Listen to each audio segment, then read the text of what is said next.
والسلام علی رسول الکریم اما بعد فاعوذ باللہ من الشیطان الرجیم بسم اللہ الرحمن الرحیم وَلِتَصْغَىٰ إِلَيْهِ أَفْئِدَةُ الَّذِينَ لَا يُؤْمِنُونَ بِالْآخِرَةِ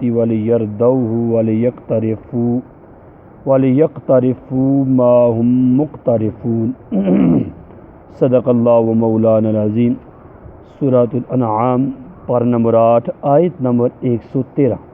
ترجمہ: اور تاکہ آخرت پر ایمان نہ لانے والوں کے دل ان بناوٹی باتوں کی طرف مائل ہو جائیں، اور تاکہ وہ ان باتوں کو پسند کر لیں اور وہ اسی گناہ کا ارتکاب کریں جس کے یہ خود مرتکب ہیں۔ اس آیت کریمہ میں اس لیے کہ ان کی طرف دل جھکیں بیان ہوا کہ انسانوں اور جنوں میں سے جو مردود ہیں وہ ایک دوسرے کو دھوکہ دینے کے لیے بناوٹی باتوں کے وسوسے ڈالتے ہیں۔ اب اس کی مزید وجوہات بیان کی جا رہی ہیں کہ وہ ایک دوسرے کو بناوٹی باتوں کے وسوسے اس لیے ڈالتے ہیں تاکہ آخرت پر ایمان نہ لانے والوں کے دل ان بناوٹی باتوں کی طرف مائل ہو جائیں اور ان کی بناوٹی باتوں کو پسند کر لیں اور اسی گناہ کا ارتکاب کریں جس کے یہ خود مرتکب ہوئے ہیں۔ اس کی مزید تفصیل کل میں نے عرض کی تھی، پچھلی آیت میں کچھ رہتی ہے۔ اس آیت سے یہ معلوم ہوا کہ دیکھو، کفار اور نافرمان لوگوں کی باتوں کی طرف کان لگانا ان لوگوں کا کام بتایا جا رہا ہے جو آخرت پر ایمان نہیں لاتے۔ اب جو کہتے ہیں ہر ایک کی سننی ہے، ہر ایک کا لیکچر سننا ہے، چاہے وہ عیسائی ہے، چاہے وہ یہودی ہے، چاہے وہ نصرانی ہے، چاہے وہ قادیانی ہے، چاہے وہ صحابہ کا گستاخ ہے، چاہے وہ انبیاء کا گستاخ ہے، کہتا ہے بس سننا ہے، ہر ایک کو سننا ہے۔ یہاں قرآن نے فیصلہ کر دیا، جو ہر ایک نافرمان کافر کی بات سننے کے لیے جس کا دل مائل ہوتا ہے، جس کے کان توجہ کرتے ہیں، فرماتا ہے وہ بندے نہیں ہیں جو مومن ہیں، بلکہ یہ وہ ہیں جو آخرت پر ایمان نہیں رکھتے۔ مومن ہر ایک کی طرف نہیں جائے گا، جو آخرت پر ایمان نہیں رکھتے ان کے کان جو ہیں ہر ایک کو سننے کے لیے کیا ہوتے ہیں؟ کافروں کو، نافرمانوں کو سننے کے لیے تیار ہوتے ہیں۔ اور اس کا نتیجہ یہ فرمایا وہ ملعون باتیں ان پر اثر کر جائیں اور یہ بھی ان جیسے ہو جائیں۔ لوگ اپنی جہالت سے گمان کرتے ہیں ہم اپنے دل سے مسلمان ہیں، ہم پر ان کا کیا اثر ہوگا، حالانکہ رسول اللہ صلی اللہ تعالی علیہ وسلم فرماتے ہیں جو دجال کی خبر سنے اس پر واجب ہے کہ اس سے دور بھاگے، کہ خدا کی قسم آدمی اس کے پاس جائے گا اور یہ خیال کرے گا میں تو مسلمان ہوں، یعنی مجھے اس سے کیا نقصان پہنچے گا، وہاں اس کے دھوکوں میں پڑ کر اس کا پیروکار ہو جائے گا۔ دجال کی بات سنیں تو خدا کی قسم اس سے کیا کرے؟ بھاگے۔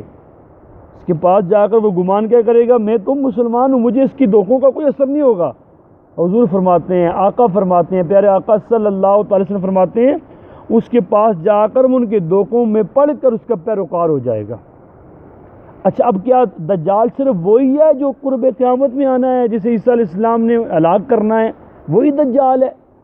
کیا دجال ایک اسی اخبث دجال کو سمجھتے ہیں جو آنے والا ہے؟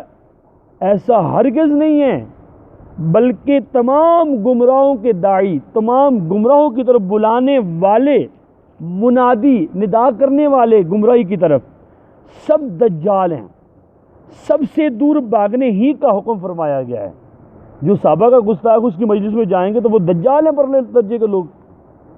جو کسی ایک صحابی کا گستاخ ہے وہ دجال ہے، جو سارے صحابہ کا گستاخ ہے وہ دجال ہے، جو ازواج مطہرات کی گستاخی کرتا ہے وہ دجال ہے، جو اہل بیت کی گستاخی کرتے ہیں وہ دجال ہیں، جو اولیاء کی گستاخی کرتے ہیں وہ دجال ہے، جو قرآن کو ناقص مانتے ہیں وہ دجال ہیں، جو نبی کریم صلی اللہ علیہ وسلم کی شان میں گستاخیاں کرتے ہیں، انہیں اپنے جیسا کہہ کہ معاذ اللہ طرح طرح کے بہتان لگاتے ہیں، وہ دجال ہیں۔ صرف ایک وہی دجال نہیں بلکہ سارے دجال ہیں جو گمراہ ہیں۔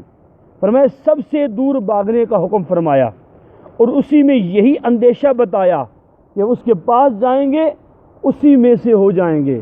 اس لیے میں اکثر کہتا ہوں نا، کہتا ہوں بھائی ہر ایک کی سنو، اس کا نقصان کیا ہوتا ہے۔ میں نے ایک مثال دی تھی، ایک مولوی صاحب ٹی وی بڑے مشہور ہوتے ہیں رمضان میں، وہ میں نے کہا بھی تھا کہ اکثر جب وہ کفر نہ بکے انہیں سکون نہیں آتا، اللہ تو پہلے آسمان پہ آ گیا ہے نا، اب نیچے بھی آ جانا، میں تیری گود میں سر رکھوں۔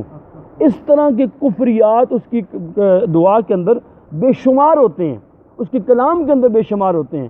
اور پچھلے دنوں تو اس بدبخت نے حضرت یوسف علیہ السلام کی شان میں اتنی بڑی گستاخی کی، میری زبان وہ کہہ نہیں سکتی۔ اس کے اپنے مکتبہ فکر کے لوگوں نے اس پر کفر کا فتویٰ لگایا۔ اب ہم کہیں نہیں یہ تو بڑا سٹائل ہے، یہ اس کے بڑھنے کا بڑا سٹائل ہے، بڑے طریقے سے بولتا ہے، قرآن کی آیتیں پڑھتا ہے، قرآن کی آیتیں پڑھتا ہے، اور اس کے اپنے مکتبہ فکر کے لوگ اسے کافر کہہ رہے ہیں۔ وجہ کیا ہے، کیوں کہہ رہے ہیں؟ اس نے یوسف علیہ السلام کی شان میں اتنی بڑی گستاخی کی، بندہ سوچ نہیں سکتا۔ اب جائیں یوٹیوب پہ سرچ کریں، نیٹ پہ سرچ کریں، اس کی چیزیں دیکھیں، پھر آپ حیران ہو جائیں مشاور کتنا ہے اور بکواس کتنے کرتا ہے۔ اس لیے ذرا غور کیجئے گا۔ فرمایا رسول اللہ صلی اللہ علیہ وسلم فرماتے ہیں آخر زمانے میں دجال کذاب لوگ ہوں گے، وہ باتیں کریں گے، تمہارے پاس وہ باتیں لائیں گے نہ وہ تم نے سنی نہ تمہارے باپ دادا نے سنی ہوں گی، اور ان سے دور رہو، انہیں اپنے سے دور رکھو۔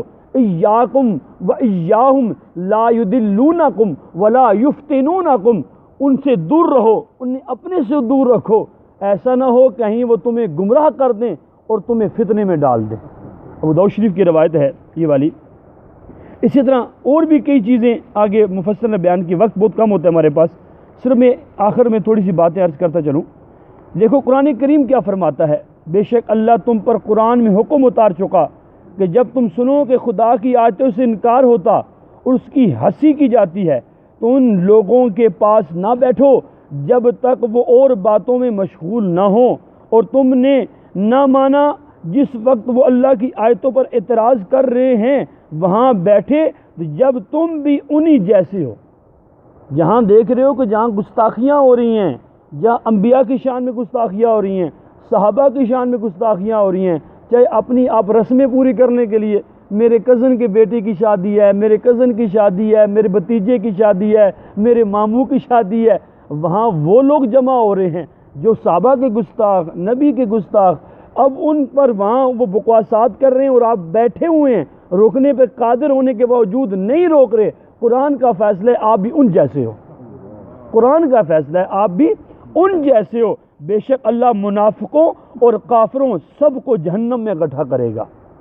اگر فرمایا دیکھو قرآن فرماتا ہے، ہاں تمہارا رب رحمان فرماتا ہے جو ایسے جلسوں میں جائے، ایسی جگہ کھڑا ہو، وہ بھی انہی کافروں، آریوں، پادریوں کے مثل ہے۔ حرام تو ہر گناہ ہے مگر یہاں تو اللہ وحدہ قہار یہ فرما رہا ہے جو وہاں ٹھہرے تم بھی انہی جیسے ہو۔ مسلمانوں کیا قرآن عظیم کی یہ آیات تم نے منسوخ کر دی ہیں؟ یا اللہ عز و جل کی اس سخت وعید کو سچا نہ سمجھے، یا کافروں جیسا ہونا قبول کر لیا ہے؟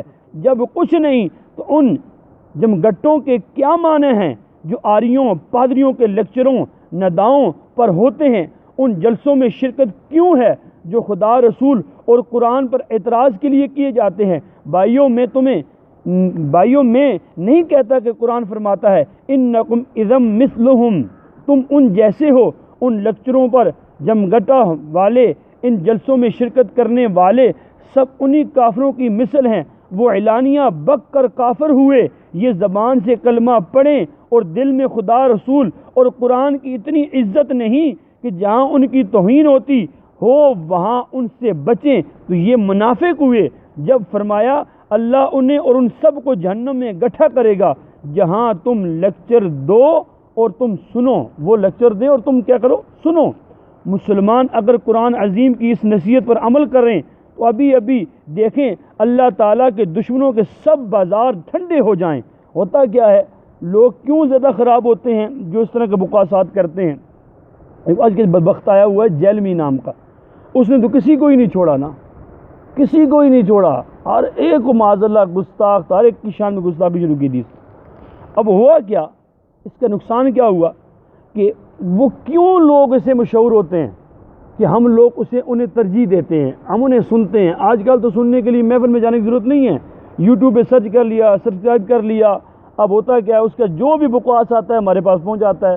ہم پھر سنتے ہیں دیکھ آج کیا کہا اس نے، آج کیا کہا اس نے، اسے تو کثرت مل رہی ہے، اسے جتنی تعداد زیادہ مل رہی ہے، کیونکہ حدیث پاک کا مفہوم ہے جو گمراہوں کے جلسوں کو بڑھاتا ہے تو وہ انہی میں سے ہے، نقصان کرتا ہے، ٹھیک ہے، علماء نے اس چیز سے منع کیا ہے۔ اب زیادہ لوگ اسے سنتے ہیں اور بکواس کرتا ہے، مزید بکواس کریں گے تو زیادہ سنیں گے، اب جتنے سبسکرائبر ہوں گے اتنے پیسے ملیں گے، اتنی شہرت میری بڑھے گی، تو اب جو ہم لوگ اسے سننا چھوڑ دیں، اس کو دیکھنا چھوڑ دیں، اس کی کتابیں پڑھنا چھوڑ دیں، وہ بکنا چھوڑ دے گا، وہ اپنے بکواسات سے کیا ہو جائے گا، ٹھنڈا ہو جائے گا۔ اللہ تعالیٰ یہ فرما رہے ہیں، فرمایا کہ سب بازار ٹھنڈے ہو جائیں، ملک میں ان کے شور و شر کا نشانہ نہ رہے گا، جہنم کے کندھے شیطان کے بندے آپس ہی میں ٹکرا ٹکرا کر سر پھاڑیں گے، اللہ رسول اور قرآن عظیم کی توہینوں سے مسلمانوں کا کلیجہ پکانا چھوڑ دیں گے، اور اپنے گھر بیٹھ کر بکے بھی تو مسلمانوں کے کان ٹھنڈے رہیں گے۔ اور آخر میں ایک بات عرض کرتا چلوں، اللہ نے ایک بات لکھی ہے، مفتی صاحب نے لکھی ہے، فرمایا دل اپنی ہم جنس کی طرف جھکتا ہے، یعنی اس سے معلوم ہوا ہر ایک کا دل اپنی ہم جنس کی طرف جھکتا ہے، لہذا اگر کسی آدمی کا دل گناہ گاروں گمراہوں کی طرف زیادہ جھکتا ہے اسے غور کرنا چاہیے کہیں ایسا تو نہیں اس کے دل میں بھی گمراہی اور برائی کی محبت بیٹھی ہوئی ہے، جو اس طرف مائل ہوتا ہے، سنتا ہے، سن تو لوں دیکھ تو لوں، تو فرمایا دل اپنی ہم جنس کی طرف جھکتا ہے، اگر اس کا دل بار بار اور کان ترستے ہیں سن تو لوں، فرمایا اس کے دل میں بھی گمراہی اور برائی کی محبت کیا ہوئی ہے، بیٹھی ہوئی ہے۔ اللہ کی بارگاہ میں ہاتھ جوڑ جوڑ کے رو رو کر گڑ گڑا کر رات کے تیسرے پہر میں یہ دعا کیا کریں، تہجد پڑھ کے، یا اللہ ایمان کی سلامتی، یا اللہ ایمان کی سلامتی، ہمارے اعمال تو کچھ بھی نہیں ہیں، یا اللہ تیرے محبوب کے صدقے بخشے جائیں گے، تیرے محبوب کی شفاعت کے صدقے بخشے جائیں گے، یا اللہ تجھے تیری رحمت کا واسطہ، تو ہمارے ساتھ فضل والا معاملہ فرما، رحمت والا معاملہ فرما، ہمارے ایمان کی حفاظت فرما، وگرنہ یہ وقت اتنا مشکل ہے، اتنا مشکل ہے، ایمان بچانا مشکل ہو گیا ہے۔ اب اپنے گھروں میں ہم دیکھیں باپ کا عقیدہ کیا ہے، بیٹے کا عقیدہ کیا ہے، بھائی کا عقیدہ کیا ہے، اور بندہ بکھرا ہوا ہے، باپ کو تو معاذ اللہ لوگ جاہل سمجھنے لگ گئے ہیں، ہم مسلمان ہوئے ہیں، یہ تو بیچارہ بوڑھا ایسے پتہ ہی کچھ نہیں ہے، اب ہم پڑھ لکھ گئے ہیں، ہم یونیورسٹی جا چکے ہیں، ہم نے پڑھ لیا ہے، اس کا نقصان بڑا ہوتا ہے۔ اللہ ہمارے ایمانوں کی حفاظت فرمائے، عقائد اہل سنت پر قائم و دائم رہنے کی توفیق عطا فرمائے، آمین بجاہ النبی الامین صلی اللہ تعالی علیہ وسلم۔